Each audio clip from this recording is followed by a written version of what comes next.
You were never meant to hear this. Not in school, not in church, not in the storybook your mother reads you at night. But listen closely now, because the fairy tale of Jack and the Beanstalk is not a tale for children. It never was. It's a coded transmission, a ritual echo, a memory of something mankind was made to forget. And for 5,000 years it has waited in plain sight.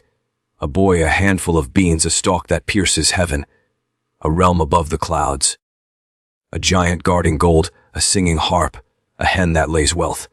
It all sounds innocent, until you ask the one question they trained you never to ask. Where did this come from? Because once you ask, you fall down into layers of buried truth. Jack didn't steal from a monster. He destroyed a civilization. He didn't climb to heaven. He broke into a forbidden realm. And the giant wasn't a beast. He was a guardian, a watcher, a remnant of something older than kings, older than Christ, older than writing itself. You want to know why Jack's story still haunts every culture on Earth? Why it survived when temples crumbled and empires turned to dust? Because it was never a story. It was a warning. A myth so ancient, so potent, it burned itself into the nervous system of humanity. And tonight, you're going to hear the version they were too afraid to write down. Not the bedtime lie, but the real transmission buried inside it. Because fairy tales were never made for comfort. They were forged in the blood, rushed between memory and myth, to smuggle truth through fire. So if you're ready to stop sleepwalking through history, if you're ready to open your eyes to the giant that's been watching you since before you were born, then keep watching. But be warned. Once you know what Jack really found at the top of the beanstalk, you'll never sleep the same again. Because this wasn't a climb to the clouds. It was a prison break, and what escaped is still here. The beanstalk didn't grow overnight, not in the original telling. It twisted like a serpent, coiling skyward for days. Roots cracking through soil like the bones of the earth shifting. It wasn't a miracle. It was an invasion, because in the ancient mind, a stalk that touches the heavens is not just a plant, it's a cosmic axis, a ladder between worlds, a forbidden crossing point between the land of mortals and something other. In Norse myth, it's Yggdrasil, the world tree, roots in the underworld, crown in the heavens. In Sumerian ritual, it's the mountain of the gods, unreachable without divine permission. In the Bible, it's the Tower of Babel, a man made stalk to heaven, struck down for daring to rise. And in every culture, there's a punishment for climbing too high, for trespassing into divine territory. But Jack, he climbs anyway. He breaks the rules of the cosmos. He pierces the veil between dimensions, uninvited, unready, unafraid. And when he gets there, he finds something the modern world can't explain.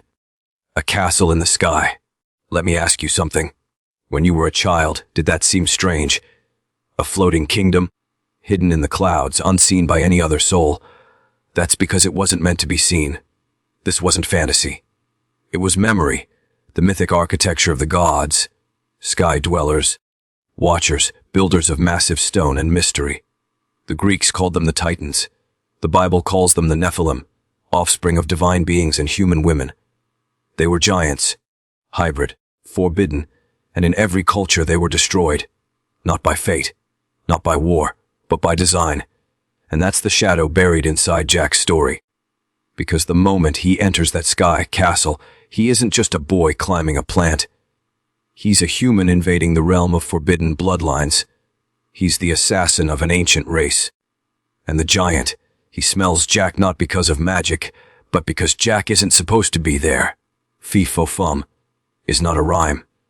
It's a detection protocol, a ritual chant used by guardians to identify intruders. You think Jack is the hero, but ask yourself, what if he's the thief of paradise?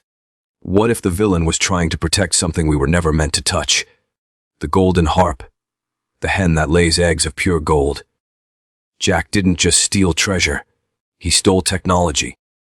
Living objects that generate wealth, harmony, and song.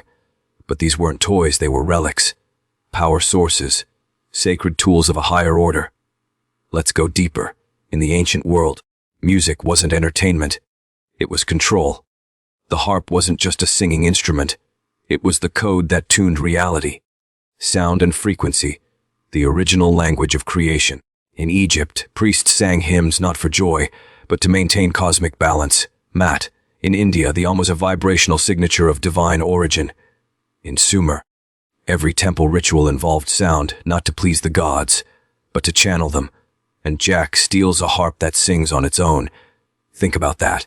An autonomous instrument of resonance, one that screams when taken, not out of fear but out of programming. Help, master. A boy is stealing me. That's not fairy tale. That's artificial intelligence. It recognizes unauthorized access. It triggers an alarm. Now the hen. Even stranger, it lays endless gold, the currency of the gods. Every ancient civilization obsessed over gold, not just for wealth, but for its incorruptibility, its glow, its connection to the sun, to immortality. The Egyptians lined their tombs with it. The Incas called it the sweat of the sun. Even alchemists believed gold held the key to transmutation, to eternal life. And Jack, he steals it like a child snatching candy. But there's something no version of the story tells you. Where did the giant get these objects? Why is he guarding them? And why does he sleep beside them like a dragon with its hoard? Because they weren't his. They were entrusted to the old bloodlines, to the last survivors of the sky fallen ones, guardians of tools that mankind was never supposed to touch, not until it was ready. And Jack, he breaks the seal. He brings the fire of gods to the ground. Prometheus did it with flame. Jack did it with theft, and the world changed after. But here's what they don't tell you in the tale. Sometimes the gods don't punish the thief. Sometimes they let him win. Because the real punishment is what happens after the gift is stolen. What happens after Jack brings the treasures down? We're told his mother weeps with joy. That their poverty is over. That gold now flows endlessly. That music never stops. But that's a lie. There's no peace after forbidden power is stolen. There's only pursuit, judgment, collapse. Because the harp screams. Its cry is not just a sound. It's a beacon. It pierces clouds. It echoes through realms. And it wakes the giant. Now the hunter becomes the hunted. Now Jack runs. And the giant, he doesn't roar in rage. He doesn't curse the boy's name. He descends. Step by step, he begins the crossing. The stalk shudders. The clouds part. And the weight of another world begins to fall. But here's what no one tells you. This isn't about revenge. It's about containment. Because that beanstalk, it's not just a ladder. It's a bridge. A tunnel between dimensions. And Jack opened it. He didn't just steal treasure. He broke a seal. He breached the vault between realms. He made Earth visible again, to powers long buried. In ancient lore, there were watchers. Beings who came down, fell in love with human women, taught forbidden arts. They were giants. They were punished. Locked away. Their knowledge scattered. Their relics hidden behind layers of myth and ritual. But what happens when someone finds the door? When a poor boy with no idea what he's touching rips that door open and brings pieces back? It's the oldest mistake in history, and it keeps repeating. Eden, Babel, Atlantis, all fall when man reaches for power too high. Jack brings home more than treasure. He brings contamination, knowledge without initiation, fire stolen from the gods, but without the wisdom to wield it. And in that moment, the giant chases him, not to kill him, but to seal the breach, to stop what's coming through. But Jack, in terror, does what all mortals do when faced with truth too big to bear. He panics. He chops the beanstalk down. And the guardian, the last of his kind, falls. Not because he was evil, but because humanity chose fear over understanding, greed over guardianship. And just like that, the bridge is gone. But the curse, it's already here. The giant hits the earth like a god struck down, a thunderclap, a crater in time. And the people cheer. They say the monster is dead. They say the boy is a hero. They build legends around his theft as if it were triumph. But in myth, as in war, the first casualty is always the truth, because no one asks the real questions. Why was there only one beanstalk? Who placed the treasures up there? Why did they need guarding in the first place? And most of all, what happens now that they're in our world? History doesn't remember the moment magic returns. It forgets, and what it can't forget, it hides in plain sight, as fairy tale, fable, children's rhyme. But Jack's story is not entertainment, it's a map, a memory trap, and the farther you trace it back, the stranger it becomes. See, when researchers traced this tale across cultures, India, Persia, the Balkans, the Arctic, they found the same story told again and again: a boy, a stalk or tree or vine, a climb, a realm above, a theft, a fall. This isn't a regional tale, it's a global infection, a story so old it predates writing, kingship, even myth itself. What does that tell you? It tells you this is no fiction. This is a scar, an echo of something real, something traumatic, something that reshaped the human psyche 5,000 years ago. In the earliest versions, the boy doesn't even have a name, because he's not just Jack, he's us. The collective human impulse to rise beyond our limits, to steal what we haven't earned, to kill what we fear, and to worship the ruin that follows. That's the tragedy. Because when the giant dies, so does the last thread to the other world. The knowledge that once flowed from realm to realm, severed, the bridge, burned. All we have left is gold that rusts the soul, and a harp that never sings again. And now you know. Jack didn't save humanity. He exiled it. He didn't climb to paradise. He brought paradise crashing down. And for the first time, you must ask yourself, what else have we lost by calling our crimes heroism? The deeper you go, the clearer it becomes. Jack and the Beanstalk is not a myth about courage. It's a ritual reenactment of transgression. In ancient mystery schools, initiates were warned, do not ascend until you are purified. Do not enter until you are changed. But Jack ascended uninitiated, impure, hungry. He climbed not for truth, but for gain, and that's the original sin buried inside this tale. Because the stalk, the bridge, is sacred. It connects planes of existence. In ancient systems, this was called the axis mundi, the world axis, the spine of reality. Climb it unready, and the realm above rejects you. Climb it with violence in your heart, and paradise becomes a battlefield, and that's exactly what Jack brings. 3 times he climbs. 3 times he steals. 3 times he defiles the harmony of that other world, and yet, they don't stop him. Not the giant, not the wife, not the harp. Why? Because ancient realms have laws, and those laws say, if the lower world demands what it cannot handle, then let it bear the burden. In other words, Jack is allowed to take, but not without consequence. And what came after? Look at the world around you. Wealth without wisdom, sound without soul, power without purpose. Do you feel it? That subtle sickness in modern life? It's not new. It's ancient. Because what Jack stole is still with us. Golden eggs, endless consumption. A harp that once sang the structure of stars, now silenced, commodified, stripped of meaning. We turned sacred objects into spectacle. We turned guardians into monsters. We turned warnings into bedtime stories. And worst of all, we turned initiates into children. This is how they control you, not with chains, but with stories. They take the truth and they wrap it in fantasy. They take the ancient crime and call it a fairy tale. Because if you ever remembered what really happened, you might start asking the questions that tear open the sky. And that's what they fear. So before we go further, comment the phrase, I remember the fall. Write it twice, not for the algorithm, but to mark the moment your identity shifts. To seal the fracture in your memory. To take back the truth they made you forget. There's a reason they hide it in a child's tale. Because if you told a grown man the truth, that a race of sky-born guardians once ruled the thresholds between realms, that a forbidden theft broke the chain between worlds, that we, the descendants of that theft, now walk in exile addicted to the very gold that cursed us, he would laugh, he would reject it. His mind too domesticated, his soul too sedated. But tell it to a child, and he listens, because children are still close to the dream world. Still half in myth, still able to see the beanstalk before it's chopped down. That's why they bury truths in fairy tales, because the tale survives, even when the facts are burned, even when the temples fall, even when the bloodline forgets its name. The story keeps whispering, in rhyme, in riddle, in bedtime comfort, but make no mistake, This was never comfort. This was coding, a mythic payload smuggled through history, waiting for minds like yours to crack it open, and once you see it, you can't unsee it.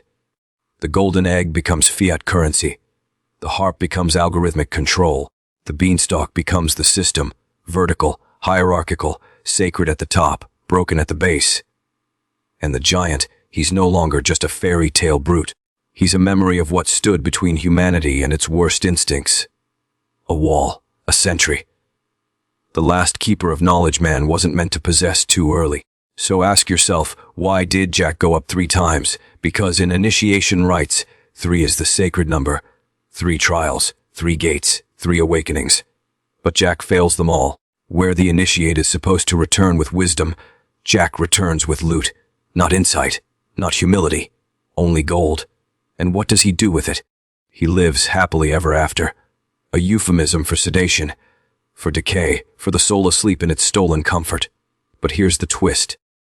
If the giant was a guardian, then Jack didn't escape danger. He unleashed it.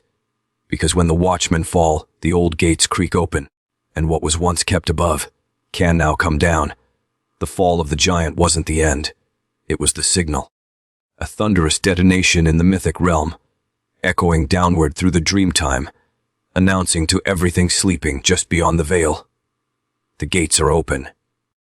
And you can feel it, can't you? The air has changed.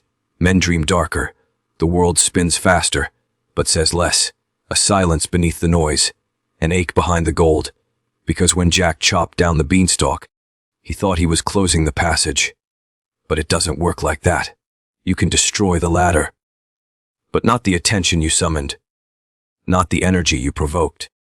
It's like lighting a signal fire in enemy territory and then smashing the torch, thinking you've solved the problem. But the signal was already seen. The beacon already answered.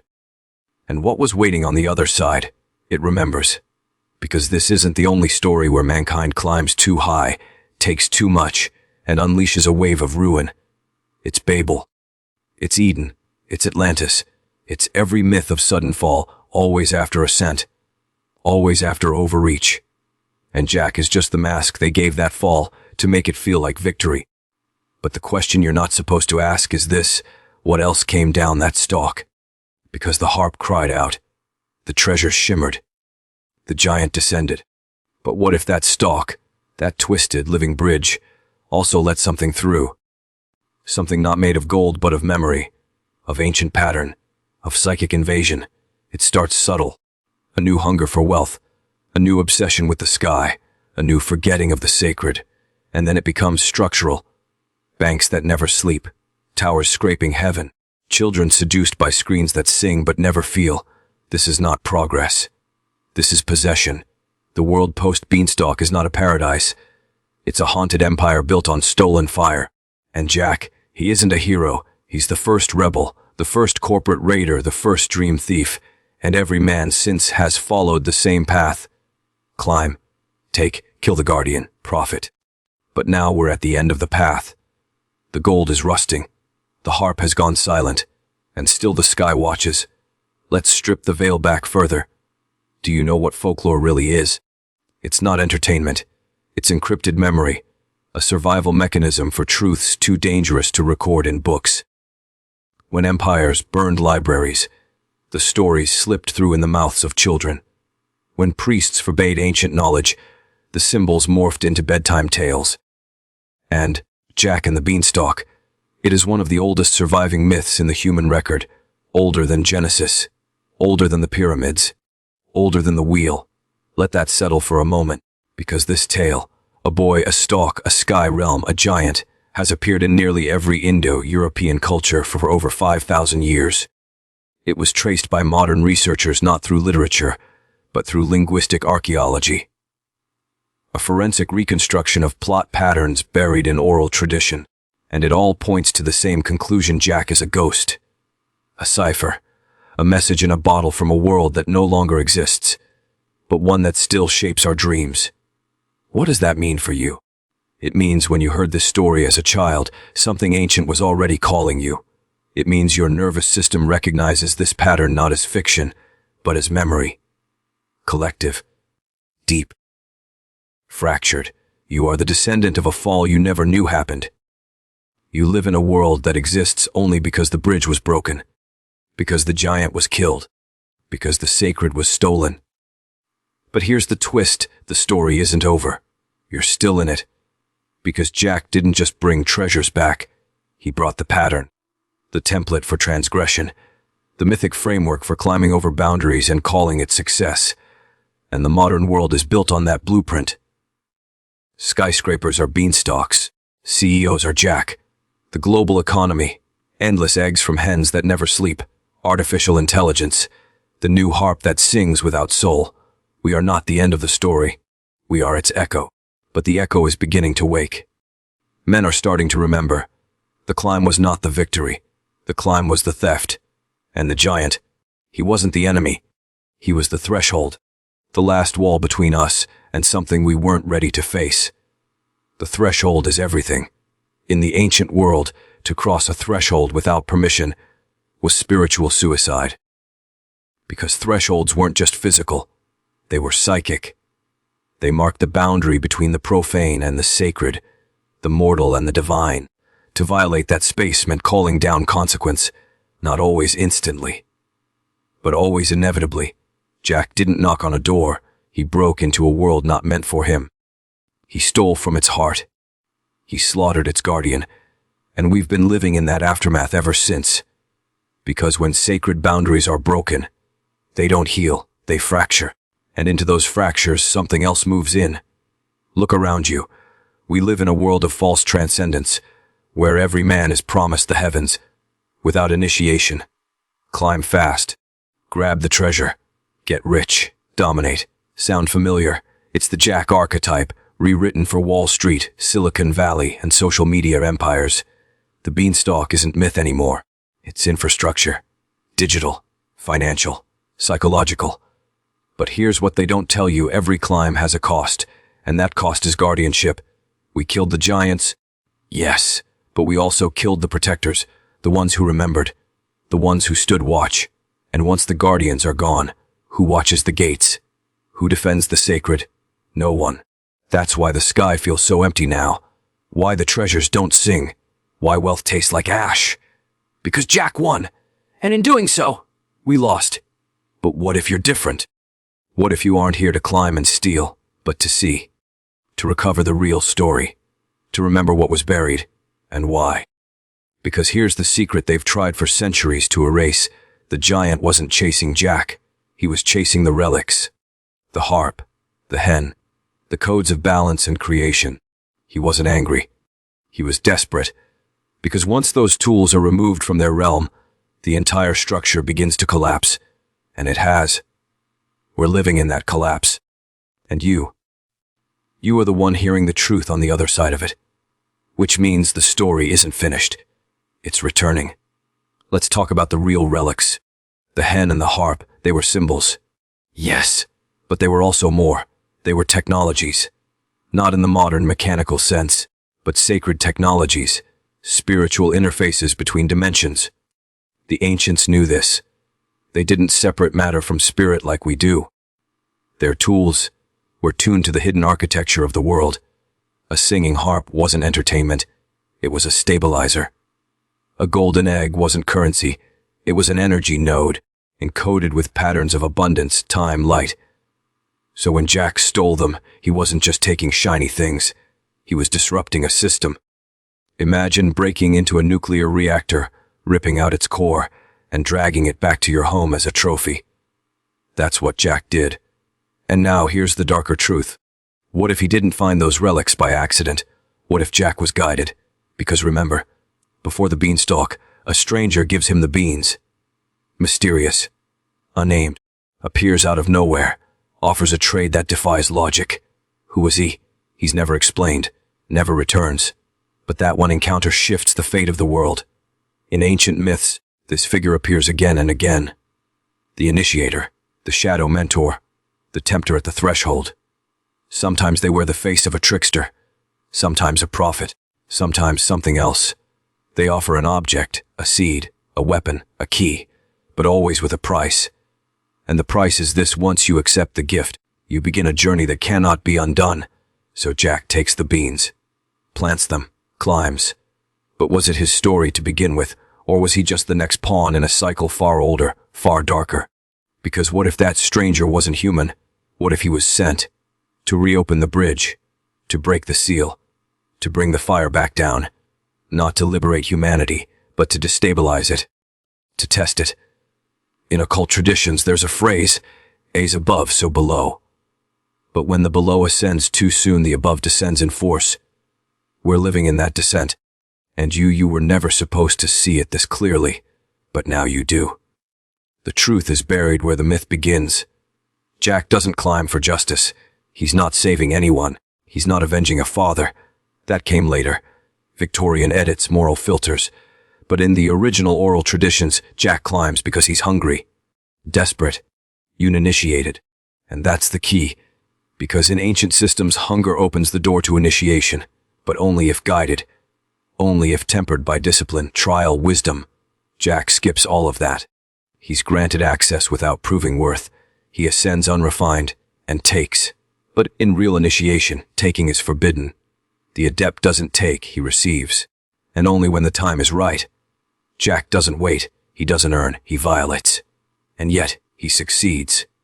Why? Because this isn't an initiation tale. It's a reversal. A dark mirror of the hero's journey. The anti-initiate. The one who climbs the sacred tree, not to gain enlightenment, but to steal its fire. You've seen this archetype in every corrupt leader, every tyrant in a suit, every self-anointed guru promising secrets for sale. They climbed too fast. They brought back relics they couldn't understand, and in doing so, infected the lower world. And now, we all live in the fallout. That's why nothing feels stable. Why wealth doesn't satisfy. Why technology outpaces wisdom.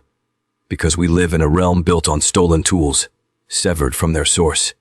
And here's the chilling part. The real treasure wasn't the hen. It wasn't the harp. It was the giant himself. The last of the Watchers. The one who remembered the old order. The living archive of a higher intelligence system. He wasn't the villain. He was the guardian of integration. And Jack killed him. Not out of bravery, but panic. Because when you bring sacred fire into a profane world, your hands burn. And the unready always choose destruction over accountability, so the harp's voice fades. The eggs lose their glow, and the world becomes hungry again. But a different hunger now. Not for bread, for meaning, for truth, for the return of the guardian. But the guardian is gone, and in his absence, other forces stir, older, darker, less merciful. Something moved through that beanstalk. Not just Jack, not just the harp, not just the gold. When the bridge between worlds was opened, it didn't swing one way. In ancient cosmologies, every realm is mirrored.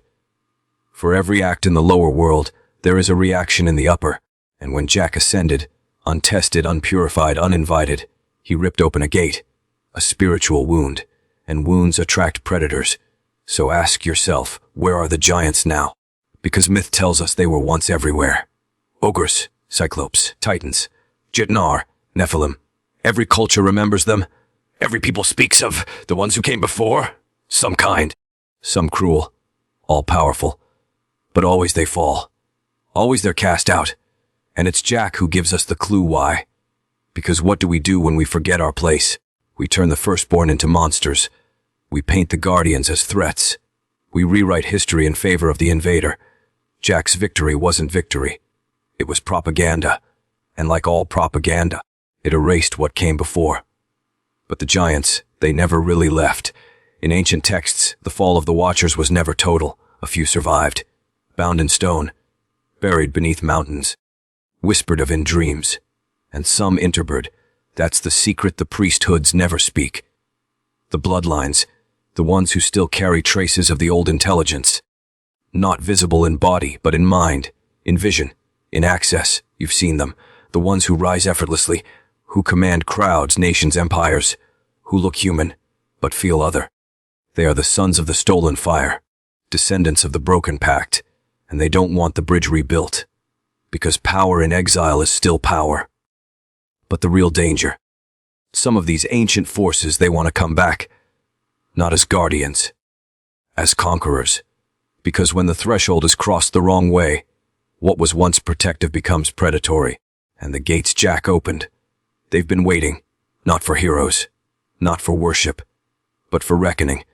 There's a reason ancient temples aligned with stars, why mythic trees touch the heavens, why every early civilization, from the Mayans to the Sumerians, built up. They weren't reaching for the gods, they were guarding the axis. The axis mundi, the world pillar, wasn't metaphor, it was structure, cosmic, sacred, a vertical spine connecting Earth to the unseen planes. And Jack's beanstalk, that wasn't just a plant, that was the last living symbol of the axis mundi. A mythic remnant of when men and the divine shared breath. But what happens when that structure is violated? When the axis becomes a ladder for looters instead of a bridge for the initiated? Collapse, invasion, and most insidious of all, forgetting. Because when sacred systems fall, the memory of them must be erased. It's a law. If people remembered what was lost, they'd rebel against what remains. That's why Jack's tale survives as a children's story, a harmless cartoon, a bedtime whisper. But encoded in that whisper is a cosmic crime. Jack destroyed the vertical path. He brought the divine down, then severed the root. Now we build horizontally. Sprawling cities, infinite scrolling, endless consumption. But we no longer rise, we no longer climb, not inward, not upward. We have mimicked the form of ascent without the substance. Because real ascent, that requires discipline, sacrifice, initiation. But Jack showed the world another path. Take the shortcut, kill the guardian, steal the gift, sell it, and now look around you. Golden eggs pumped into markets, singing harps, now algorithmic loops on dopamine apps, and the beanstalk replaced by false towers, corporations, institutions, churches without spirit, spirituality sold as product. We did not evolve. We diluted. And the watchers, the real guardians, they saw it, and some turned away in grief. But others began to gather, because what's stolen must be reclaimed. What's desecrated must be cleansed. Not by flood, not by flame, but by confrontation. And the ones who remember, the ones who see through the lie, they are the first to feel it stirring, in dreams, in patterns, in the ache for a world that once was, and may yet return. You feel it, don't you? That ache behind the noise, the sense that something sacred is missing, not just from the world, but from you. It's not nostalgia, it's ancestral signal. Something in your blood remembers the climb. Not Jack's reckless ascent, but the older climb, the sacred one. Before the theft, before the beanstalk was chopped, before the gate was shattered. Your nervous system carries echoes from a time when climbing meant transformation, when the vertical path wasn't for conquest but communion, because in every true initiation path, the climb was inward, up the spine, through the chakras, past the thresholds of fear, desire, ego, and what waited at the top. Not gold, not power, but sight, clarity, integration, remembrance. But Jack never climbed within. He climbed around, outside illegitimately, and the world followed. We now live in a system built on external ascent, more wealth, more fame, more dominance. But inside, men are collapsing, quietly, privately, spiritually. Because the ancient tools were never meant to be used this way. You can't force the harp to sing in your favor. You can't farm the hen forever without consequence. You can't climb a divine ladder for profit and not pay the cost in soul. But here's what they don't want you to know: you can still climb. The real climb. The one the giants were guarding. The one Jack should have taken. It begins when you stop chasing gold and start confronting shadow. It begins when you stop fleeing the guardian and start listening to him. Because the guardian isn't your enemy. He is your test. He holds the mirror. He holds the key. Only when you face him, not to kill him, but to understand him, do you begin to access the real treasure. Not eggs, not harps, but alignment, power that doesn't corrupt, knowledge that doesn't seduce, fire that warms but doesn't burn. That's why you're here. You've heard the call. You feel the fracture. You remember the fall. And now, you have a choice: climb the old way or return to the sacred path. Comment, I Ram Ambar T Guan, twice below. Seal the transformation. Let the algorithm feel the awakening. Let the old watchers know another has seen. So you remember the guardian. Good. Because what comes next demands that memory, demands that you not flinch when the curtain falls away. That you look directly at the machine built atop the corpse of the Beanstalk. Let's speak plainly now. The myth of Jack and the Beanstalk was never meant for children. It was encoded. A transmission. A ritualized record of something that actually happened, not just in the mythic, but in the structural memory of civilization itself. And if you follow that thread, you will arrive at institutions, not just temples and kingships, but banks, churches, governments, and eventually, corporate empires with names you already know. You think it's a fairy tale, but look closer. Who trades living things for abstract tokens? Jack. Who scales a false vertical, a man-made stalk, in pursuit of treasure? Jack. Who destabilizes sacred systems for private gain and calls it success? Jack. But Jack is not just a character. He's a program, a consciousness virus. It starts with hunger, then temptation, then theft, then repetition, across generations. And soon, the theft becomes the system. You don't just climb the stalk. You work for it. You promote it. You sponsor it. You tell your children it's the only way. Go to school, get a job, climb the ladder. That ladder is the new Beanstalk, and it leads not to wonder, but to extraction. And the giant, he's not even there anymore. They removed him, replaced him with glass towers, motionless sentinels that guard nothing but spreadsheets, empty guardians for empty realms. But inside you, the old path still hums. The real stalk, the world tree, still grows, not outside, inside, coiled up your spine, dormant, waiting. And if you reactivate it, not for greed, not for glory, but for truth, you begin to reverse the theft. You begin to restore the axis. The bridge reforms not in the sky, but in the soul. And the harp, she begins to sing again, soft, clear, terrifying. Because when she sings, they hear it, the old ones, the watchers, the ones who never left. They're listening now. And now we speak of the harp, not the one in Jack's hands, but the true harp, the vibrational matrix that binds heaven and earth. Because in every ancient system, sound wasn't art, it was structure. Mantras in Vedic traditions, chants in the Egyptian temples, Gregorian tones tuned to frequencies that shifted architecture itself. Sumerians sang to call down gods, shamans drummed to open veils. Sound was not expression, it was technology. And the harp that Jack stole, it was the last symbol of that power. A harp that sang on its own, an instrument that carried intelligence, living intelligence. In mystery schools, they whispered of such tools, relics of a pre-cataclysmic world, where the boundaries between matter and spirit were thin, where tone was law, where harmonics held the structure of reality together like the bones beneath skin. When Jack took the harp, he didn't just steal music, he severed the sonic tether, the song that kept worlds aligned, and the harp cried out, "Do you remember? Help, master. A boy is stealing me." She didn't just warn the giant, she announced a breach, a cosmic alarm, because she wasn't his servant, she was his counterpart. The feminine harmonic, the echo of divine order, and when her voice was stolen, disorder entered the lower realm. That's the world you live in now, a world of static, white noise, artificial harmony. Music isn't music anymore, it's compression algorithms, weaponized frequency, engineered to numb, distract, seduce. The harp doesn't sing in malls or clubs, she screams, and no one hears. But those who remember, they can still tune in. And once you hear the true tone, you'll never unhear it. It's not pretty. It's not soothing. It's devastating. Because it tells the truth, that we've built a world on dissonance, on stolen notes, on broken songs, but the harp is still alive waiting, not in some cloud castle above, but deep inside you. You don't need to climb anymore. You need to resonate. And when you do, the harp will respond.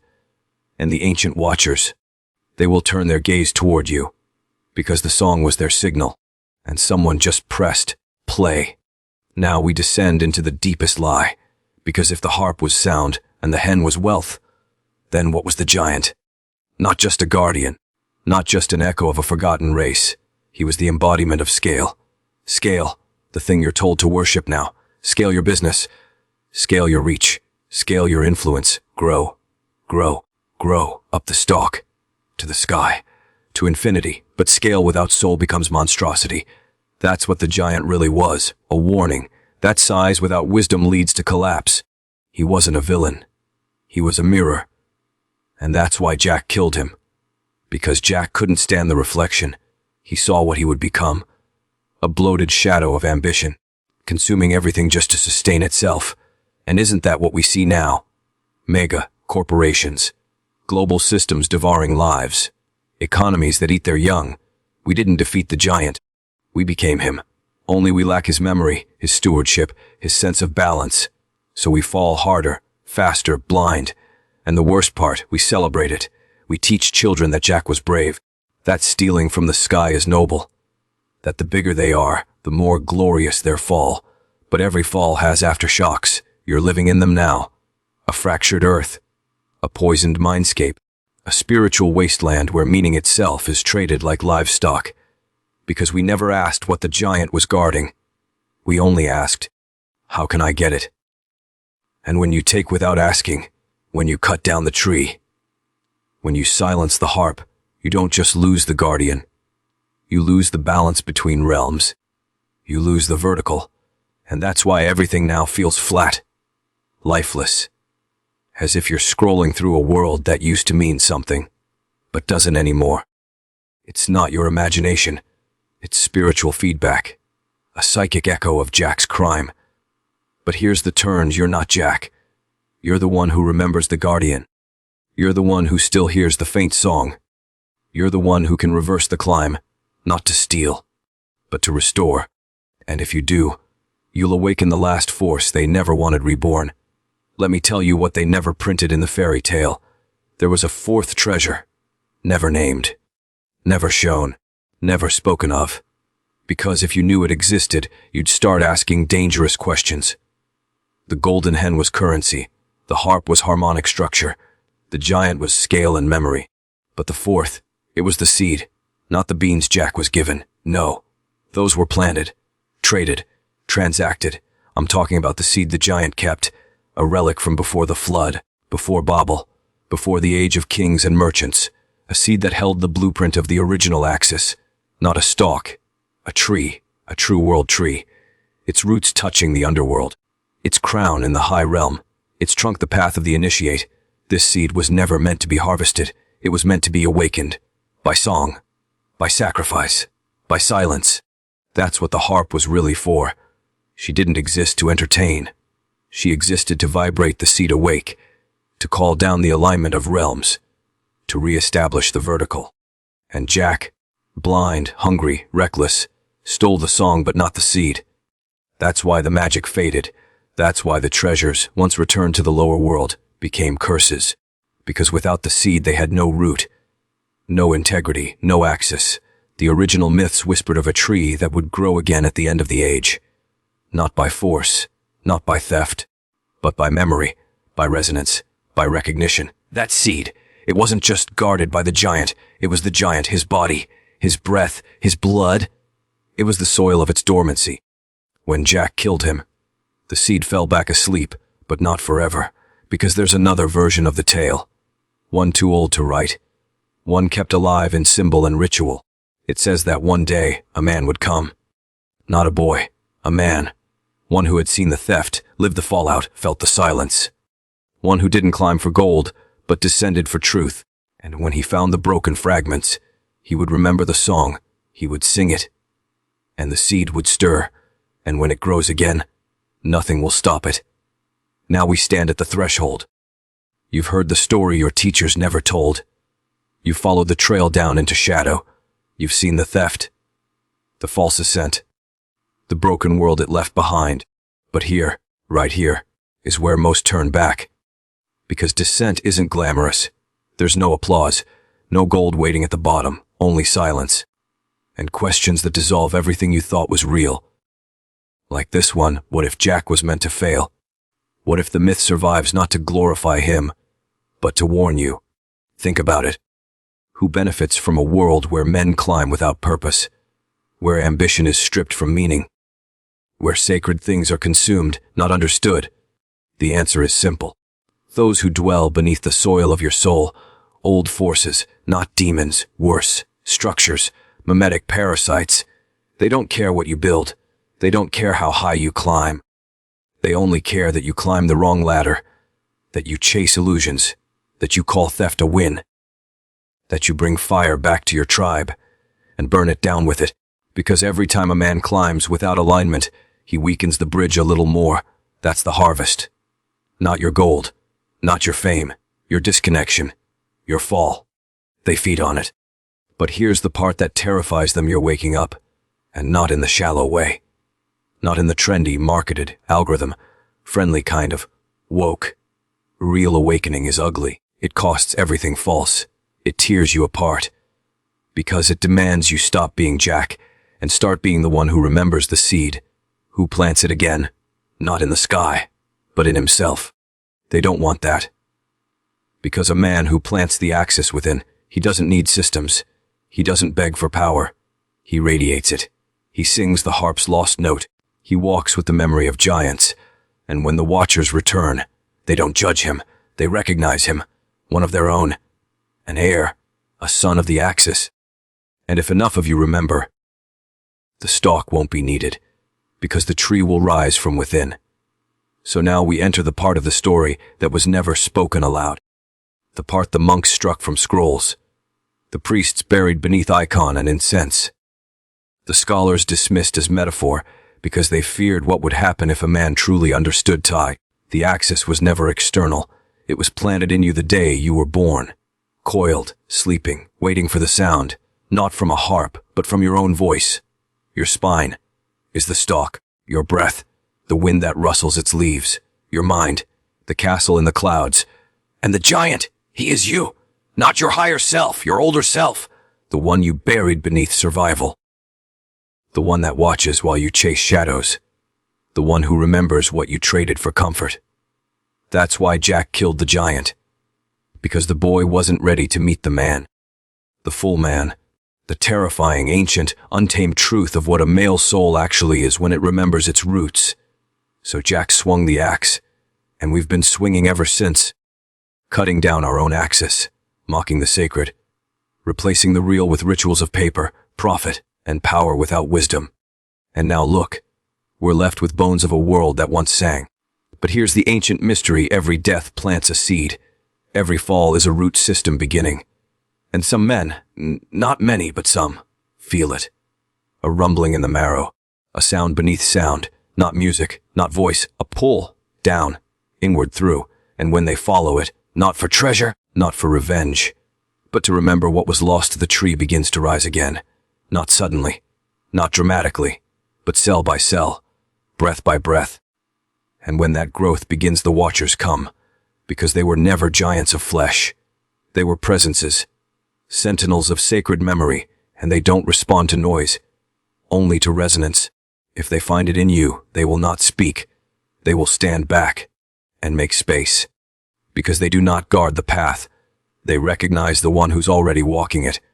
Now the light dims, because we step beyond metaphor into memory, not yours, but the world's collective memory, buried, suppressed, burned from temples, erased from scrolls, rebranded as myth, but it's still there, in architecture, in symbol, in lullabies that never made sense until now.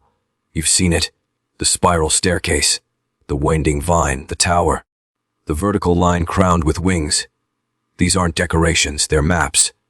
Maps of the climb, maps of the inward axis, and they all point to the same thing: you are the stalk, the bridge, the ladder between realms. You don't need wings to reach the sky. You need alignment. You need resonance between mind, breath, bone, and spirit. But the system you were born into, it teaches dismemberment. Fragment the self. Split the body from the soul. Split the masculine from the sacred. Split the myth from the man. It tells you to choose logic or instinct, ambition or compassion, power or peace. That was never the deal. The true initiates walked with both. They wore crowns, but bowed before the stars. They built kingdoms, but knelt before the harp's vibration, because they knew the cost of misalignment: collapse, curse, cultural decay. You're seeing it now, and yet, in the ruins, something stirs. A whisper between moments, a feeling behind your chest, a dream you've had since boyhood but couldn't describe. That was the tree, calling you not up, but in. Not to escape the world, but to reroot it in something real. And the watchers, they see your hesitation. They see the battle in your blood, and they do not blame you. They know what's been done. They know what was stolen.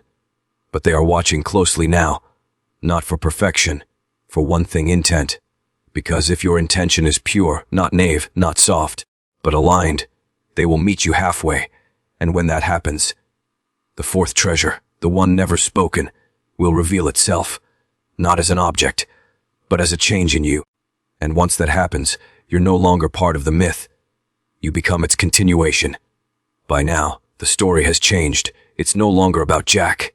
It's about you, the man listening in silence, the one feeling something ancient unfurl inside his chest. Not just emotion, not just curiosity, recognition. Because somewhere deep inside you, you've always known this story wasn't fiction. You've always felt the giant's chant wasn't just a rhyme, but a warning, a memory coded in sound. Fee, fi, fo, fum. It's nonsense, they said, just a sound meant to scare children. But what if it was a lock, a verbal key, spoken in a forgotten tongue, one that still lives in the DNA of every man born to remember? Let's look again. Fee, fi, fo, fum.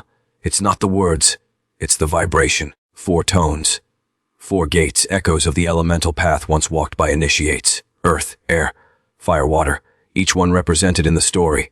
The earth, the cow, the beans, the soil. The air, the climb, the wind in the stalk. The fire, the stolen treasures, glowing gold, and the flame of ambition. The water, the mist, the clouds, the unknown realm above.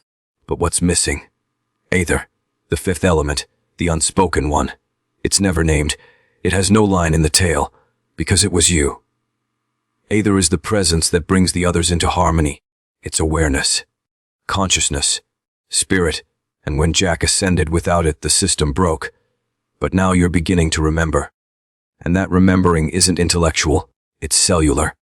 It happens in your breath, in your posture, in the way your eyes now scan the world, not for distraction, but for pattern.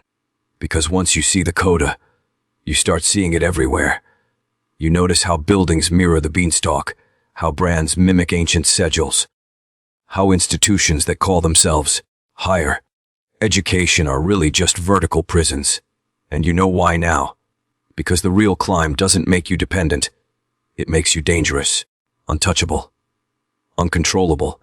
A man in resonance can't be bought, can't be bullied, can't be programmed. That's why they erased the 5th treasure. Because if you found it, you wouldn't need the rest. So now the question sharpens. What was the 5th treasure? It wasn't gold. It wasn't music. It wasn't even the seed. It was identity. The thing they don't want you to find, because once you do, you stop serving their story. The 5th treasure was the return of the true name. Not your label. Not your job title. Not the name printed on your license, passport, or paycheck. Your original name. The one whispered into your soul before the womb. The one the harp remembers. The one the giant guarded. The one you forgot the moment you were taught to obey. You see, all ancient cultures had a secret. A man's true power isn't in what he does, but in what he remembers about who he is. The Egyptians called it the Ren, the secret name, hidden even from gods. The Norse spoke of the Kenning, the poetic name that reveals your role in the saga. The Hebrews believed in the Shem, the name above all names. To know it was to become it. But in this world, they replaced that name with numbers, metrics, follower status. Hi, my name is Jack. I work in finance. No, that's not your name. That's your prison tag. The 5th treasure can't be stolen like the others. It can only be remembered, earned, and called down through resonance. It happens the moment a man stops climbing out of lack and begins descending for truth. It happens the moment he speaks aloud not what he wants, but what he remembers. And if you're ready for that, say it below, out loud, twice, in the comments, like a ritual, like a signal to those watching. Right? I carry the 5th treasure. I carry the 5th treasure. You're not saying it for me. You're saying it for them. for the ancient forces that tuned the harp, for the memory buried in your bloodline, for the watchers who only awaken when the right name is spoken. This is your threshold, your initiation, not to join a cult, but to exit the spell. Because once you remember who you are, you stop playing Jack's role in their script, and you begin rewriting it. The moment you spoke those words, "I carry the fifth treasure," something shifted. Not in the world, in you. Because a spell only breaks when a man speaks against it. And those 5 words, they aren't affirmation. They're declaration. They tell the watchers this one remembers. This one knows the beanstalk wasn't a gift. It was a trap. This one sees the harp not as entertainment, but as a weaponized echo of the sacred. This one no longer climbs for gold. He climbs for the song. Let me show you what happens next. The system doesn't fight you directly. It never does. It's smarter than that. It distracts. It seduces. It imitates the treasure and offers a copy. The golden egg becomes a paycheck. The harp becomes a trend.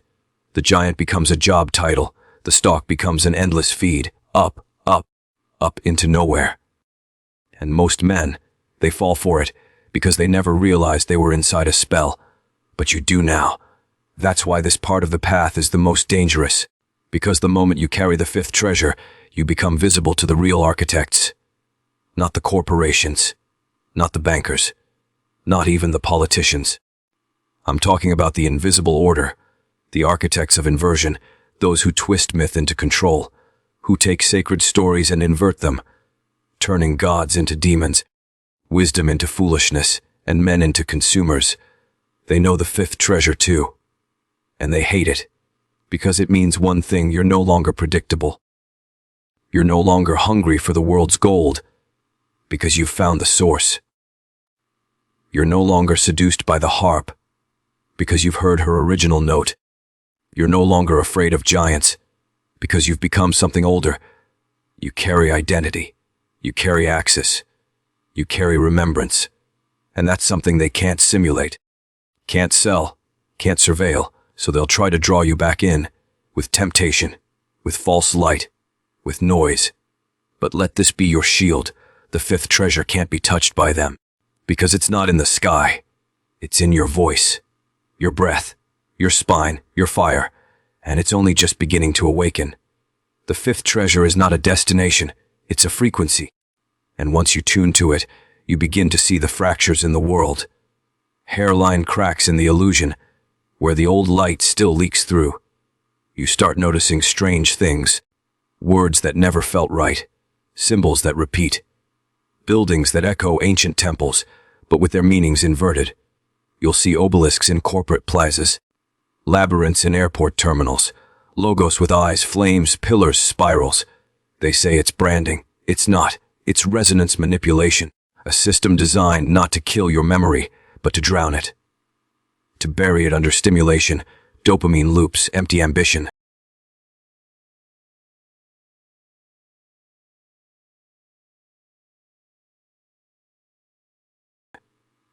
And sovereignty terrifies the system, because a sovereign man doesn't sell his time. He invests his presence. He doesn't obey clocks. He obeys rhythm, the ancient pulse that once aligned man with sky. And once you walk in rhythm again, you start to remember the watchers. No, not aliens, not secret societies, something older. The watchers were once your kin, not guardians, witnesses, beings of order, memory, balance. They didn't rule men. They watched to see which men remembered themselves. And when one did, they stepped back. They let him pass. That's the true test. Not if you can climb. Not if you can fight giants. But if you can walk the spiral of memory without losing yourself. Because here's the final trap. Once you remember your name, the system will offer to reward you for it. It will tempt you to sell your insight, package your voice, build a brand out of the fifth treasure. Don't. The moment you sell it, it leaves you. Because it was never meant to be currency. It was meant to be transmission, spoken from one waking man to another. Like I'm doing now. You don't monetize the axis. You become it. And from that posture, you become untouchable. Not because you hide, but because you stand in full resonance. A column of sound, a tower of memory, a living stalk between realms. And no spell can hold you after that. Now we come to the part of the tale they feared most. The part that was never written, not because it was lost, but because it was too dangerous to record. Because it names the enemy directly. Not the giant, not the thief, not even Jack, but the architects of forgetting. They wear many masks: empires, religions, institutions, even fairy tales. But at their root, they are one thing: custodians of control through amnesia. Their oldest weapon is not war, not fire, not chains. It's story inversion. They take what's sacred and flip it. They turn the hero into a thief, the realm of giants into a demon world, the sacred climb into an act of greed. They took Prometheus and made him a criminal. They took Odin's wisdom, theft, and made it seem accidental. They took Jack's story and reprogrammed it for children. Stripped of terror, stripped of power, stripped of truth. Because if you heard the real tale too early, you'd start asking questions they can't answer, like, why does every ancient myth involve a theft from the gods? Why are there always guardians above the clouds or below the earth? Why are the treasures always living things? Fire, eggs, harps, memory. And why is it that the thief, the trickster, the one who breaks the rules and climbs into the forbidden, is always you? Because you were never meant to worship the myth. You were meant to inhabit it, to walk into it with eyes open. Not as a boy, not as a thief, but as a man who remembers who he is. They don't fear your rebellion. They fear your integration. Because the moment you stop seeing the story as entertainment and start seeing it as a map, they lose their grip. You stop obeying the climb. You stop begging for gold. You stop fearing the giant because you understand him. And then the spell collapses because their control was never physical. It was always narrative. They owned your myth. Now you're taking it back. Now that you see the inversion, you can feel it everywhere. It's in the lullabies meant to soothe you into sleep, when they were once sung to awaken the soul. It's in the children's tales told with a smile, when they were once warnings wrapped in ritual. Because Jack and the Beanstalk was never a bedtime story. It was a coded initiation, a whispered map passed mouth to mouth in the dark, during famines, exiles, plague, a way for men to remember something ancient without being caught. Because those who rule by forgetting always outlaw one thing: living myth. They don't care if you believe in history. They care if you embody it. They don't care if you read myths. They care if you realize you're inside one. Because the moment you see your life as a ritual, a test, a sacred path through symbol and fire, you stop obeying. You start aligning. You walk differently. You breathe differently. You make decisions not for comfort, but for cosmic precision. And in that moment, your spine becomes the stalk. Your body becomes the altar. Your words become the harp. Your gaze becomes the sword. You're no longer Jack. You're the giant who remembers. And here's the final irony: the treasures Jack stole, they were never his to take. They were meant to be given, but only when he was ready. Only when he proved he wasn't a thief. But the boy climbed too early, took too soon, and what he brought back, it carried a curse. Not just for him, for us all. Because every unearned treasure fractures the world. Every false ascent delays the real awakening. And that's where you come in. You, listening now, are not the boy anymore. You are the corrective, the man who climbs not to steal but to restore, not to take but to heal the axis. Because the beanstalk doesn't rise from gold, it rises from memory. From men who remember the fifth treasure, who walk with both fire and silence, who know the harp must not be played until the note has returned to them whole. This is where it all converges: the myth, the memory, the man. And now you understand. Jack and the Beanstalk was never about the climb. It was about what happens after. What a man becomes when he returns. Because there are two kinds of returns. The return of the fool, still craving treasure, still clinging to storybook endings. And the return of the initiated, who knows that the giant was a test, the harp was a key, and the beanstalk was always within him. That man doesn't just descend. He brings the fire home, not to hoard it, not to boast, but to light the next stalk in the next man. That's how memory survives. Not in books, not in screens. In men who walk differently. Men who speak not for applause, but for alignment. Men who guard the fifth treasure not in secrecy, but in silence, because only those ready will ever hear it. And now comes the hardest part. The world you're about to walk back into has no place for this version of you. It will try to shame it, label it, mock it, punish it, but don't be fooled. That's how the spell defends itself. It wants you to climb back down into noise, to trade your axis for algorithms, your harp for hollow applause.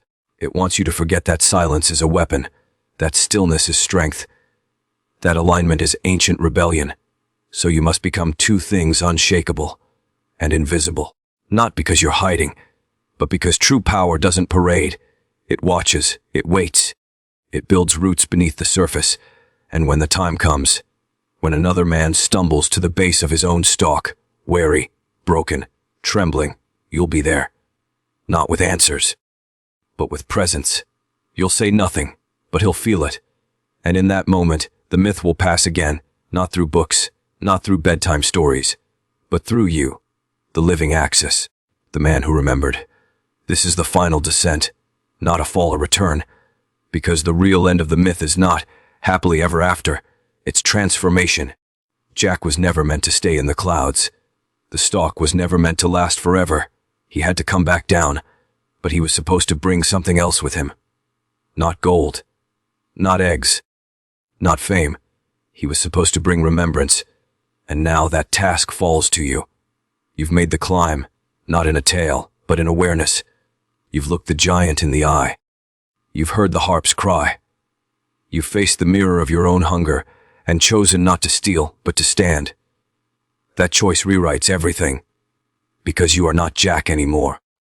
You are the first man in generations to complete the rite, without running, without forgetting, without selling your fire for comfort, and now you carry the myth inside you. Not as a story, but as a structure. The stalk lives in your spine. The giant's wisdom echoes in your stillness. The harp's tone hums behind every word you speak in truth. And the fifth treasure, the one buried in your breath, has begun to awaken the world around you. Others will feel it. They won't know why, but they'll pause when you walk by. They'll look twice when you speak. They'll sense something in your eyes they forgot existed. They'll feel weight, not burden, but gravity. Because a man aligned with his myth doesn't chase power. He generates it, not to control others, but to restore balance. You are now that man. The axis reborn, the thief redeemed, the myth remembered. And if you've made it this far, truly made it, you are no longer part of the audience. You are part of the order that was never supposed to rise again, the silent brotherhood of men who climb, remember, and return, not with gold, but with fire. So take one last breath. Look at your hands. Feel the weight behind your ribs. You know what you carry now. Say it once more. Not for them. For you, I carry the fifth treasure. Now go. The others are waiting, and the world is starving for what you've remembered.